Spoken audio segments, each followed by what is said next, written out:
What requires you to receive from God is faith. Because what does the Bible tell us? It tells us that he who comes to God must believe that he exists and that he's a rewarder of those who diligently seek him. And the Bible tells us someone who doubts should not expect to receive from God. So doubt is a barrier to us receiving the whatever God has promised us. So where there's doubt, you should not expect to receive from God. And why am I saying this? Because when Jesus and that girl, I forgot what the name of the girl was. She had a little girl and she was dead. And when Jesus went to the house, he found them weeping and stuff.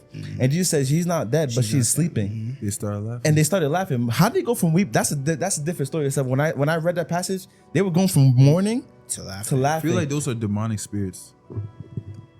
I'm not gonna get into that, but like that just seemed like crazy to me how they went from mourning to laughing. But the thing is, there came a point where Jesus kicked them all out the room. Yeah, definitely demonic spirits. And I believe the reason that he kicked them out the room was because their mourning was a symbolic of the doubt. Their laughing was symbolic of doubt. That he had to kick them out the room. Why? Because God doesn't operate where doubt is. If you want God to answer you, you must come to a reality. You must come to a place where it's like, I know God, and that nothing is impossible for him. The Bible tells us no. The Bible tells us that with faith, all things are possible. So there's a reality like of knowing who God is and knowing his character, and that when for God to sometimes answer you, like in that situation, you had to remove him out the room because that was a room full of doubt. That was a room full of doubtful people. For God, I believe God's looking for people who believe in his name, who know who he is and know what he has done.